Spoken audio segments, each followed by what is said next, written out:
آپ فرماتے ہیں کہ ابھی اس کے حضرت عمر فرماتے ہیں کہ وعدے میں 3 دن باقی تھے، میں حضور کے ساتھ تھا، وہ عالم تھا یہودیوں کا، تورات جانتا تھا، تو چوک میں اس نے کھڑا کر لیا اور کھڑا کر کے کہنے لگا نبی کریم صلی اللہ علیہ وسلم سے کہ میرے پیسے دیں۔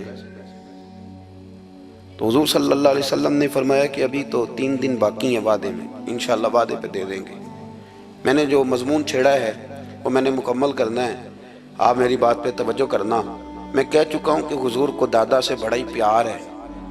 اب وہ یہودیوں کا عالم کیا کہتا ہے نبی پاک کو، تانا کس طرح دیتا ہے، معاذ اللہ ثم معاذ اللہ، نقل کفر کفر نہ باشا۔ جب حضور نے کہا نا ابھی 3 دن باقی ہیں تو کہنے لگا جی معاذ اللہ ثم معاذ اللہ، پھر معاذ اللہ، کروڑ دفعہ معاذ اللہ۔ کہنے لگا جی عبد المطلب کی اولاد کا طریقہ یہ ہے، پیسے لے لیتے ہیں پھر واپس نہیں کرتے، ہے نا اشتعال والی بات۔ یعنی ویسے ہی آپ کسی کو کہیں کہ تیرے دادے کی اولاد شاری کا طریقہ ہی وہ گرم ہو جائے گا، اور اگر یہ کہہ دیا جائے اس ذات کے بارے میں جس سے آپ پیار بھی عشق کی حد تک کرتے ہوں، تو اب تھپڑ تو بنتے ہیں نا 4، اب ڈنڈا تو بنتا ہے نا۔ لیکن میرے نبی پاک اشتعال میں نہیں آتے تھے، مزاج نہیں تھا رسول کریم کا۔ نبی کریم صلی اللہ تعالی علیہ وسلم اتنی بڑی بات کر دی کہ حضرت عمر کہتے ہیں میں نے یوں کر کے تلوار پہ ہاتھ رکھا اور نکال لی نیام سے باہر، گردن اڑاؤں گا اس گستاخ۔ رسول کریم نے فرمایا عمر یہ تو کیا کر رہا ہے، تیرے تو ذمہ یہ تھا کہ تو اسے نرمی کا کہتا اور مجھے پیسے دینے کا کہتا۔ اب اس طرح کر، اسے فلاں جگہ لے جا، وہاں کھجوریں پڑی ہیں تول کے دے دے، چل 2 کلو زیادہ بھی دے دینا۔ حضرت عمر فاروق رضی اللہ تعالیٰ عنہ کہتے ہیں میں نے کہا حضور زیادہ کس بات کی، میں تو پوری بھی ذرا ناپ تول کے دوں گا، اور احتیاط سے کس بات کی زیادہ، اس نالائق کو زیادہ دوں؟ حضور فرمانے لگے زیادہ اس لیے دینی ہے کہ تو نے اسے ڈانٹا ہے، تو نے تلوار دکھائی ہے، اب 2-3 کلو زیادہ دینی۔ حضرت عمر کہتے ہیں میں لے گیا اور میں نے 2-3 کلو کھجوریں زیادہ دی، پر وہ میرے اندر جو اس کے بارے میں کوفت تھی وہ جاتی نہیں تھی، میرا دل کرتا تھا کاٹ ڈالوں اسے، اور جب میں نے دے لی نا تو میرے قریب آیا، میرے گھٹنے پہ ہاتھ رکھا۔ آنسو بڑے قیمتی ہوتے ہیں، ایک کبھی نکلتے ہیں۔ کہتے ہیں جب میرے گھٹنے پہ اس نے ہاتھ رکھا تو وہ یہودیوں کا عالم رو پڑا، کہنے لگا عمر تیرا کیا خیال ہے کہ میں بلا وجہ یہ میں نے بات کر دی؟ کہا نہیں، تو روتا کیوں ہے، پہلے بے ادبی کرتا ہے اب روتا ہے۔ تو کہنے لگا عمر میں کوئی معمولی آدمی نہیں، میں پڑھا لکھا بندہ ہوں، معمولی ہوتا تو جلدی مان جاتا، میں تورات کا، انجیل کا، زبور کا عالم ہوں، میں نے آخری نبی کی ساری صفتیں اپنی کتابوں میں پڑھی ہیں، میں نے ساری باتیں چھپ چھپ کے نبی پاک میں دیکھ لی تھی۔ ایک بات میں نے حضور کی آزمانی تھی ابھی، وہ یہ تھا کہ نبی پاک کے سامنے جتنی بھی جہالت کرو گے نا، اللہ کے رسول کا حلم اس پر غالب آ جائے گا، حضور کا صبر اس پر غالب آئے گا۔ میں نے نا آج وہ آزمانا تھا، اور میں نے نا سازش کر کے بلال کو پیسے دیے تھے، اور میں نے سازش کر کے 3 دن پہلے مانگے تھے، پر عمر تجھے مبارک ہو، میں نے تو آزما کے مانا ہے، تو بغیر آزمائے محمد عربی کا غلام بن گیا ہے، اب لے جا، مجھے معافی بھی دلا، اور نبی پاک صلی اللہ علیہ وسلم کی غلامی بھی میرے لیے اس سند پہ بھی تو میرے ساتھ شامل ہو۔ زندگی میں اشتعال نہ اپنے آپ کو آنے دیں۔ لوگ دنیا میں باتیں کرنے آئے ہیں، اور باتیں کرنے والے رہ جایا کرتے ہیں، باتیں کرنے والے، میری بات کی سمجھ آ رہی ہے، اور کام کرنے والے وہ کر جاتے ہیں۔ اگر آپ باتوں پہ آپ وقت گزاریں گے تو رہ گئے۔ اشتعال، وکیلوں کو بھی یہاں اشتعال آتا ہے، یہاں ڈاکٹروں کو بھی اشتعال آتا ہے، یہاں فلانے کو بھی اشتعال آتا ہے، یہاں بھئی آپ کس چکر میں پڑ گئے؟ اگر آپ کو اشتعال ہی آنا ہے، آپ دیکھیں نا اہل طائف نے نبی پاک کے ساتھ کیا کیا۔ تاریخ میں نا کچھ الفاظ ایسے ہیں جو پڑھے نہیں جاتے۔ جب انہوں نے کہا کہ معاذ اللہ آپ نبی ہیں جو دروازہ گھوم رہے ہیں، آپ نبی ہیں جن کے ساتھ لشکر ہی کوئی نہیں، پیسے ہی کوئی نہیں، آپ ہیں، اتنے سخت جملے، پھر پتھر بھی مارے۔ اشتعال تو 1.5 منٹ میں آ جاتا بندے کو، اور ہمارے ہاں تو رہ بھی صرف اشتعال ہی ہے، صرف اشتعال ہی ہے، جس کو دیکھو اسے اشتعال ہے، ادھر بھی لڑائی، ادھر بھی دنگا، ادھر بھی فساد۔ بھئی آپ چھوڑیں۔ رسول کریم علیہ السلام کو حضرت زید بن حارثہ نے کہا حضور دعا کریں یہ تباہ ہو جائے، نبی پاک نے فرمایا لفظ حدیث کے، فرمایا لم ابعث لعانا، فرمایا میں کو تانے دینے والا بن کے آیا ہوں، میں وہ ہوں جو تانا زنی کروں گا، بد دعا دوں گا انہیں؟ فرمایا انما بعثتُ ہادیا و رحمہ، فرمایا میں تو رحمت بن کے آیا ہوں اور لوگوں کو ہدایت کا راستہ دکھانے کے لیے آیا ہوں۔ زندگی میں کبھی بھی اشتہار۔ ایک بات اور کرنی ہے آپ سے، اس پر بھی آپ نے خاص توجہ کرنی ہے، جو ہمارے لیے سرکار کی محتاجی میں سے خیرات ہم نے لینی ہے، وہ یہ ہے کہ نبی پاک صلی اللہ علیہ وسلم کو نا قرآن مجید نے حریص کہا۔ اللہ اکبر۔ یہاں شاید آپ مجھے کہہ دیں تو میں ناراض ہو جاؤں، لیکن قرآن نے کہا حریص علیکم بالمؤمنین رؤوف الرحیم۔ اللہ کرے کہ ہم قرآن کے الفاظ پر غور کریں۔ حریص علیکم، اے میرے محبوب کے غلاموں، نبی پاک صلی اللہ علیہ وسلم نا تم پر حریص ہیں، یعنی تمہاری بھلائی چاہنے میں جلدی کرتے ہیں، تمہاری بھلائی چاہنے میں۔ یہ ایسے الفاظ ہیں کہ اس سے بڑھ کر میں ان کا معنی نہیں کر سکتا، اگرچہ علماء تفسیر نے حریص علیکم کے کئی معنی بیان فرمائے۔ فرمایا محبوب کو جلدی ہے۔ بیٹا بھی اماں سے کہتا ہے اماں آہستہ آہستہ ہی میری ترقی ہوگی نا۔ اب مرید بھی پیر صاحب سے کہتا ہے حضرت صاحب ہوں میں شروع کرتے لئیے سویرے اٹھتے پہنا تے اے میں ہولی ہولی کر کے داڑھی، مجھے تو خیر بہت سارے کہتے ہیں، اس لیے ایک میرے سنگی ہیں اللہ تعالیٰ انہیں جزائے خیر دے، وہ جنوبی پنجاب سے ہیں تو وہ سرائکی ہیں۔ اب ہمیں اللہ نے یہ اعزاز دیا ہوتا ہے کہ ہمارے پاس ہر زبان کا بندہ ہوتا ہے، اس لیے کئی دفعہ اپنی زبان بھی گڈ مڈ ہو جاتی ہے، کیونکہ سب سے بات کرنی ہوتی ہے نا جی۔ تو مجھے کہنے لگے ایک دن فون کر کے پیر صاحب مبارک ہو گئے۔ میں نے کہا جی خیر مبارک، کیا ہوا؟ کہنے میں ان چھوٹی چھوٹی داڑھی رکھ لئی اللہ دے فضل نہ۔ میں کہا چلو میں تیری مبارک قبول کیتی تو مہربانی کری انہوں کھاد شاد باندھا رہی تاکہ تھوڑی بڑی بھی ہو ہی جائے کہ مبارک ہوئے۔ میں چھوٹی چھوٹی، میں کہا چلو اللہ کریم خیر کرے گا بڑی بھی ہو جائے، حالانکہ داڑھی کا کوئی وزن ہی نہیں ہوتا، کیوں ہوتا ہے نہ چھوٹی کا نہ بڑی کا، اللہ سمجھنے کی توفیق عطا فرمائے۔ باہر کیا جو بات عرض کرنی ہے اس کی طرف آتا ہوں آپ حضرات سے۔ حریص علیکم، بھئی ہر بندہ کہتا ہے میں آہستہ آہستہ چلوں گا، لیکن نبی پاک صلی اللہ تعالی علیہ وسلم نے شوق رکھتے میری امت کو جلدی سے خیر ملے، جلدی سے۔ آپ دیکھیں نا ہم نے نا اصل میں سنی تقریریں، سنانے والوں نے سنا دیں، بس وہ ٹھیک ہے ایک نظام ہے، لیکن کبھی کبھی نا ہم الجھ جاتے ہیں، اڑ جاتے ہیں کہ یار ایسے بھی ہوتا ہے۔ نبی پاک جلدی کرتے ہیں اپنی امت کو خیر دینے میں، جلدی۔ حضرت ابو ہریرہ نے حافظہ مانگا تو فٹافٹ دیا حضور۔ حضرت جابر ابن عبداللہ نے کہا حضور گھر میں غربت ہے تو فرمایا یہ کلو لے جا، کھول کے نہ دیکھنا کھجوریں، کھاتا رہنا ختم کوئی نہیں ہوگا۔ جس نے جو مانگا نا جو ذرا جلدی کر کے، مرنا ہے پھر قبر میں جانا ہے، پھر قیامت تک قبر میں لیٹنا ہے، پھر قبر سے اٹھنا ہے، وَإِذَا الْقُبُورُ بُعْثِرَتْ عَلِمَتْ نَفْسٌ مَا قَدَّمَتْ وَأَخَّرَتْ، پھر وہاں سے اٹھ کے حساب دینا ہے، حساب کے بعد جنت دوزخ کا فیصلہ ہونا ہے۔ اور میرے نبی پاک صلی اللہ علیہ وسلم کو بڑا شوق ہے امت جلدی جلدی جنت میں جائے، لہذا فرمایا ابو بکر تو بھی جنتی ہے۔ حضور وہ قبر، وہ اٹھنا، وہ حساب کتاب، فرمایا میں جانوں اللہ جانے۔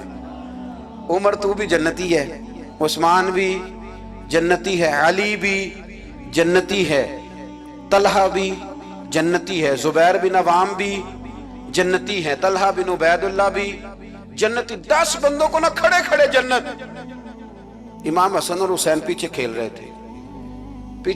تھے تو پوچھ لیا کسی نے حضور یہ 10 تو جنتی ہیں، تو فرمایا جو پیچھے ہیں تو کہا سید الشباب اہل الجنہ، یہ جنتی ہیں اور یہ جنتیوں کے سردار ہیں۔ آپ ذرا پلٹ کے دیکھ لیں کس طرح حضور نے، اور یہ اس شوق کو آپ سمجھیں، ہمیں تو شوق ہی کوئی نہیں، اب یقین کریں نہیں شوق، زیادہ سے زیادہ شوق ہوگا تو اپنے بیٹے کے حق میں ہوگا کہ جلدی جوان ہو جائے، اور اس میں بھی ہماری ڈبل لالچ ہوتا ہے کہ بچہ جوان ہو جائے اور میں کبھی بوڑھا بھی نہ ہوں، یہ بھی جوان ہو جائے اور میں بھی جوان ہی رہوں، بھئی یہ تو نہیں نہ ہو سکتا۔ اگر وہ جوان ہوگا تو پھر آپ کو بوڑھا ہونا پڑے گا، لیکن ہمارا ڈبل لالچ ہے کہ یہ بھی جوان ہو جائے اور میں بھی جوان ہی رہوں، یہ ہو سکتا؟ نبی پاک صلی اللہ علیہ وسلم نے فرمایا، آپ ذرا غور کریں، فرمایا وہ پیر رومہ ہے جو خرید کے دے دے گا میں اسے جنت کی بشارت دیتا ہوں۔ فرمایا جو مسجد بنائے گا میں گارنٹی دیتا ہوں اپنے لیے جنت میں مکان بنا لے گا۔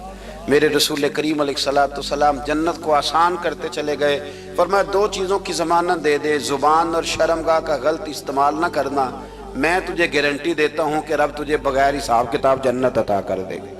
جلدی کے ساتھ حضور نے یہ شوق پیدا کیا۔ ہمارے ہاں نا ہر معاملے میں تیزی ہے، امیر راتوں رات ہونا ہے، حسین راتوں رات ہونا ہے، اور بادشاہ بھی نیک ذرا آہستہ آہستہ ہو کے کرنا ہے، آہستہ آہستہ آہستہ آہستہ۔ اور تو ہر ویلے مسیطے بہ رہنا ہے تے اور کتے بھئی ہے جی؟ بھئی مسجد اللہ کا گھر ہے، تیرے گھر بیٹھتے تو 2-3 دن زیادہ بیٹھتے، تو نے کہنا تھا کوئی اور کام بھی کریا کر، اللہ کے گھر بیٹھے ہیں تو یہاں بھی تجھے اعتراض ہے، کدھر جا کے بیٹھے، کدھر بیٹھے جا کے؟ ہمارا ایک پیر بھائی تھا،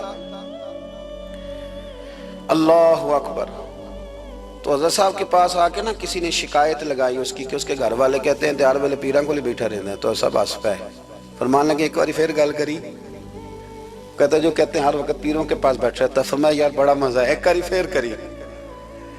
تو وہ جب حضرت صاحب کو مزہ آتا تھا تو ہمیں مفت میں آنا شروع ہو جاتا تھا۔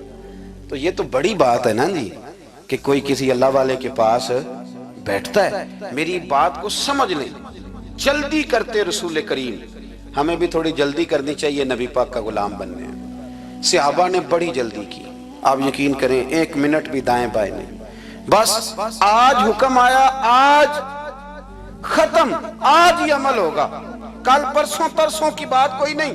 ساری دنیا جاتی ہے نا مدینہ شریف اور جا کے دیکھتی ہے مسجد قبلتین، 2 قبلوں والی مسجد، یار بڑا مشکل کام ہے، بڑا مشکل کام ہے۔ لوگ کہتے ہیں پہلا تسی انجان دے سو، اب یہ کہنا شروع کر دیا بڑا مشکل کام ہے۔ حضور نے 4 رکعتوں والی نماز 2 ادھر منہ کر کے پڑھائی اور پھر 2 رکھتے ہیں، اور یار مشکل ہے کام، بڑا مشکل۔ یہاں تو میرے بھائی پگڑی کا سٹائل بدل ناراض ہو جاتے ہیں، اور میرے رسول کریم صلی اللہ علیہ وسلم نے کعبے کا رخ ہی پھیر لیا تو سلام کے بعد صحابہ نے سوال نہیں کیا۔ کسی نے پوچھا کل تم نے 2 ادھر پڑھی تھی، آج 2 ادھر پڑھی، انہوں نے کہا ہم نے قبلہ نہیں دیکھا، ہم نے تو یہ دیکھا امام کدھر جا رہا ہے۔ حاجیو آؤ شہنشاہ کا روضہ دیکھو، کعبہ تو دیکھ چکے اب کعبے کا بھی کعبہ دیکھو۔ جلدی کریں، وقت بڑا تھوڑا ہے، بیماری فٹافٹ آ جاتی ہے کچھ پتہ نہیں چلتا، کمزوری فٹافٹ آ جاتی ہے کچھ پتہ نہیں چلتا، بہت سارے حالات ہیں جو جلدی خراب ہو جاتے ہیں۔ نبی پاک صلی اللہ تعالی علیہ وسلم نے نا اپنی امت کو بڑی ساری خیر اللہ سے لے کے دی، ہمارا دین بڑی جلدی مکمل ہوا، 23 سالوں میں مکمل دین حضور نے ہمیں عطا فرمایا۔ اور پھر ایک اور مزے کی اور لطف کی بات یہ کہ ایک ہے کہ جنگیں بھی ہو رہی ہیں، ہم کہتے ہیں جی آرام سے بیٹھیں گے تو دین کی بات کریں گے، جنگیں بھی جاری ہیں، بدر ہے، احد ہے، آخر دم تک۔ جس دن سرکار کا وصال ہوا اس دن بھی نبی پاک صلی اللہ علیہ وسلم نے لشکر روانہ کیا، اس دن بھی لشکر روانہ کیا، جنگیں بھی ہو رہی ہیں، اور ساتھ ساتھ رسول پاک نماز، عبادت، تہجد، مسواک، شریعت، دین، تقوی، پرہیزگاری، ان ساری باتوں کا درس بھی بیان فرما رہے ہیں۔ ہم کہتے ہیں جی وہ فلانے حالات ٹھیک ہو جائیں گے کاروباری تو پھر میں مسجد ہوں، بھئی حالت جنگ میں بھی جنگ بھی چلتی رہتی تھی، تہجد بھی چلتی رہتی تھی، وہاں یہ حال تھا کہ وہاں پریشانی بھی چلتی رہتی تھی اور درود و سلام بھی چلتا رہتا تھا۔ میرے رسول کریم صلی اللہ علیہ وسلم کے غلاموں، اپنے زندگی میں ناکام وہ لوگ وہ جنہوں نے وقت ضائع کیا، وقت نہیں ضائع کرے۔ ایک آدھ بات حضور غوث پاک کی عرض کرتا ہوں، حضور غوث پاک رضی اللہ تعالیٰ عنہ نے نا نبی پاک صلی اللہ علیہ وسلم کی اتباع میں وقت گزارا ہے۔ کچھ بندے اللہ کے بڑے خاص ہوتے ہیں، حضور غوث پاک رضی اللہ تعالیٰ عنہ کو اللہ نے اعزاز عطا فرمایا، شان عطا فرمائی کہ غوث اعظم درمیان اولیاء جو محمد درمیان انبیاء۔ اس طرح نبیوں میں رسول کریم کا مقام ہے نا، اس طرح ولیوں میں غوث پاک جیلانی کا مقام ہے۔ حضور غوث پاک رضی اللہ تعالیٰ عنہ کو اللہ نے کئی اعزازات دیے، سب سے بڑی بات یہ کہ اللہ نے انہیں کرامات عطا کی۔ کرامت دین کا پورا ایک حصہ ہے۔ ہمارے یہاں نا لوگ کہتے ہیں اخلاق بیان کریں جی، وہ کہتے کیا تھے، کرامت کیا ہوتی؟ بھئی کرامت تو قرآن پاک نے بیان فرمائی۔ آصف بن برخیہ جناب بلقیس کا، ملکہ بلقیس کا تخت لائے تھے، یہ اللہ نے کیوں آیت نازل کی قرآن پاک میں؟ وہ قصہ کہانی ہے کہ وہ جی تخت لائیں، یہ کیوں بیان کی؟ اور تخت آیا کس طرح آیا؟ انہوں نے کہا کہ آنکھ جھپکنے سے پہلے آ جائے گا. پھر آیا کہ نہیں آیا؟ ان سے پوچھا یہ کیسے آیا؟ کہنے لگے ھذا من فضل ربی. او سنگیو، صرف حضرت سلیمان علیہ السلام کا امتی تخت لا سکتا ہے، نبی پاک کا غلام نہیں لا سکتا؟ یار آپ نے کرامت کا انکار کر کے اپنے آپ کو کمزور کر لیا. اور نہیں جی نہیں، یہ کیسے ہو؟ کیا مطلب ہے اس کا؟ آپ سورہ نمل روز پڑھیں اور جناب سلیمان علیہ السلام کے امتی کی شان بیان کریں کہ وہ آنکھ جھپکنے سے پہلے 80 گز اونچا، 80 گز چوڑا، 80 من وزنی تخت آنکھ جھپکنے سے پہلے لے آئے. کسی بندے کا ایمان خراب نہیں ہوتا. اور میرے غوث پاک جیلانی، یہ وہ بندے ہیں جن کے بارے میں نبی پاک نے فرمایا کہ میری امت کے علماء بنی اسرائیل کے نبیوں کی طرح ہیں، امتیوں کی طرح نہیں. کن کی طرح؟ نبیوں کی طرح، نبیوں کی طرح. حضرت غوث پاک رضی اللہ تعالیٰ عنہ ہم کو ملانگ لوگ نہیں ہیں الحمدللہ تعالیٰ. ہم تو غوث پاک کی کرامت بھی مانتے ہیں پر قرآن و سنت کی اینک لگا کے مانتے ہیں. یہ میری بات سمجھ لیں. حضرت غوث پاک رضی اللہ تعالیٰ عنہ طالب علموں کو سبق پڑھا رہے تھے، تو سبق پڑھاتے پڑھاتے نا ہاتھ آگے بڑھایا تو اچانک ہاتھ واپس آیا تو گیلا ہو گیا تھا سارا. تو شاگرد بھی بڑے سیانے ہوتے ہیں، انہوں نے سبق چھوڑ دیا، استاد جی کے گیلے بازو کو دیکھنا شروع کیا. حضور یہ کیا ہے؟ تو غوث پاک بھی غوث پاک تھے. ہر بندے کا ہاضمہ اتنا اچھا نہیں ہوتا کہ اس کو ہر بات ہضم ہو جائے. کئیوں کو بد ہضمی بھی بڑی سخت ہوتی ہے، کھٹے کھٹے ڈکار آتے ہیں بات سن کے، کانوں سے دھواں بھی نکلتا ہے کئی دفعہ. تو انہوں نے پوچھ لیا فٹافٹ کہ حضور یہ کیا ہوا؟ تو غوث پاک کو پتا تھا کہ سب کا ہاضمہ ٹھیک ہے. میاں صاحب نے بھی کہا تھا خاصاں دی گلامہ آگے نہیں مناسب کرنی. اگلا شعر میں نہیں یہ پڑھنا کیونکہ زیادہ ڈاڈ ہے تو میں ادھر ہی رہتا ہوں. اتنا ہی کافی ہے کہ خاصاں دی گلامہ آگے نہیں مناسب کرنی. انہوں نے کہا حضور یہ کیا ہے؟ تو آپ فرمانے لگے تمہارے والی بات نہیں. اللہ اکبر. ابھی سبق پورا ہو رہا تھا تو بندے دوڑے دوڑے آ گئے اور انہوں نے نعرے لگانے شروع، یا غوث یا غوث یا غوث. لوگ کہتے ہیں غوث پاک سے ملتا نہیں. میں کہ ٹھیک ہے انہوں نہیں نہ ملیا، جنہوں ملیا اس تے رولا پانا نہ بڑا ملیا ہے بڑا ملیا ہے بڑا ملیا. اپنا اپنا معاملہ نا. کسی نے کہا حضور کچھ نہیں دیتے تو کسی نے کہا میرے کریم سے گر قطرہ کسی نے مانگا، دریا بہا دیے، در بے بہا دیے. جس کو ملا ہے وہ تو شور کرے گا. تو تھوڑی دیر کے بعد ہی بندے پہنچ گئے. انہوں نے آ کے یا غوث کے نعرے بھی لگائے، وہ مچلے بھی، وہ روئے بھی، وہ قدم بھی چومے، اپنے مقدر پہ ناز بھی کیا. شکر ہے اللہ کا، اللہ نے ہمیں آپ کا غلام بنایا، شکر ہے. تو طالب علموں نے پوچھا ہوا کیا؟ کہنے لگے کشتی میں بیٹھے تھے تو ڈوبنے لگی تھی. تو ہم نے کہا کہ ہم تو غوث پاک کے ماننے والے ہیں. تو پھر حضور غوث اعظم کا دست مبارک نمودار ہوا ہے اور کشتی کو پکڑ کے کنارے لگا دیا ہے، کشتی کو پکڑ کے کنارے لگا دیا ہے. ایک قریب کہنے لگا یہ کیسے ہو سکتا ہے؟ تو دوسرا اس کی کمر پہ تھپکے دے کے کہنے لگا ویسے ہی ہو سکتا ہے جیسے آصف بن برقیہ کے ساتھ ہوا تھا، بالکل ویسے ہی ہو سکتا ہے. سیدنا غوث اعظم کی کرامات اتنی متواتر کے ساتھ ہیں کہ ملا علی قاری فرماتے اتنی تو کرامتیں سنی نہیں جتنی غوث پاک کو اللہ نے عطا فرمائی. رب کریم نے انہیں درجہ دیا، وقار دیا، ان کی دعاؤں کو قبولیت دی. اللہ نے انہیں اعزاز کے ساتھ نوازا، اللہ نے ان پر فضل فرمایا. ایک تاجر تھا تو ملک شام جاتا تھا اکثر تجارت کرنے کے لیے، مال کما کے لاتا، غریبوں کی بھی مدد کرتا، مدارس کی، مساجد کی، سب جگہ جہاں دین کی ضرورت ہوتی پہنچتا. ایک بغداد میں اور درویش بھی گزرے جن کا نام شیخ حماد ہے، وہ بھی بڑے درویش تھے. وہ تاجر شیخ حماد کے پاس گیا، کہنے لگا میرے لیے دعا کر دے، میں جا رہا ہوں سفر کے لیے. تو انہوں نے کہا میں صبح بتاؤں گا. استخارہ کیا صبح، کہنے لگے نہ جانا، تیرا مال بھی لٹ جائے گا اور تو قتل بھی ہو جائے گا. وہ بڑا پریشان ہوا، حضور غوث پاک کے پاس گیا، کہنے لگا حضور وہاں بھی میں نے کہلا بھیج دیا ہے، سامان میرا پڑا ہے، جاؤں گا نہیں، پیمنٹ نہیں کروں گا، ملے گا نہیں تو خسارہ ہو جائے گا، مہربانی فرمائے. غوث پاک نے مراقبہ کیا اور میں تو جا اللہ خیر کرے گا، تو جا اللہ خیر کرے گا. مرید کا عمل کے یقین، پیر کا عمل کے یقین. چلے آپ فیصلہ کر لیں تو میں آگے بڑھتا ہوں. حضرت غوث اعظم رضی اللہ تعالیٰ عنہ نے مرید سے کہا تو جا اور اللہ خیر کرے گا. وہ گیا کہتے میں نے پیمنٹ کی، مال لیا، واپس آیا، گھوڑوں کا سفر تھا، رستے میں رات کو ایک جگہ سویا، خواب دیکھتا ہوں، خواب میں ڈاکو آ گئے، انہوں نے پہلے مال لوٹا، پھر مجھے قتل کیا، اور جب میرے گردن پر انہوں نے خنجر چلائی، خواب دیکھ رہا ہوں تو میری فٹافٹ آنکھ کھل گئی، اور جب میری آنکھ کھلی تو میں اسی وقت ہی رخت سفر باندھا، سر پٹ گھوڑے دڑائے، کچھ رات کو کچھ دن کو، سویرے بغداد پہنچ گیا۔ کہتے خیال تھا کہ پہلے غوث پاک کے پاس جاؤں گا، لیکن پہلے شیخ حماد سے ملاقات ہوگی۔ میرا چہرہ دیکھا، پریشان تو دیکھ کے مسکرائے، فرمانے لگے بھی تیرا پیر بڑا شاندار ہے، تیرا پیر بڑا شاندار ہے، وہ کام جو حقیقت میں ہونا تھا نا، حقیقت میں انہوں نے دعا کی ہے تو رب کریم نے اسے خواب بنا دیا ہے۔ ان کی دعا کی برکت سے اللہ نے اسے، اب میں بات مضبوط کرنا چاہتا ہوں تو میں ایک حدیث پاک بھی پڑھ دوں۔ لوگ کہیں گے جی مرنے والا بھی بڑھ جاتا ہے، عمر بھی بڑھ جاتی ہے، مشکات کی حدیث ہے، ترمذی میں بھی موجود ہے، نبی پاک صلی اللہ علیہ وسلم نے فرمایا ہے اگر تم چاہتے ہو رزق بھی بڑھ جائے، عمر بھی لمبی ہو جائے، تو اپنے رشتہ داروں سے اچھا سلوک کرو۔ اس کا مطلب ہے کہ عمر بڑھ جاتی ہے، موت کچھ وقت کے لیے ٹل بھی جاتی ہے۔ حضور غوث پاک کو اللہ نے بڑا اعزاز دیا، بڑی کرامات دی۔ آپ فرمایا کرتے تھے میں نے 40 سال اپنے رب کو راضی کیا ہے مصلی پہ بیٹھ کے۔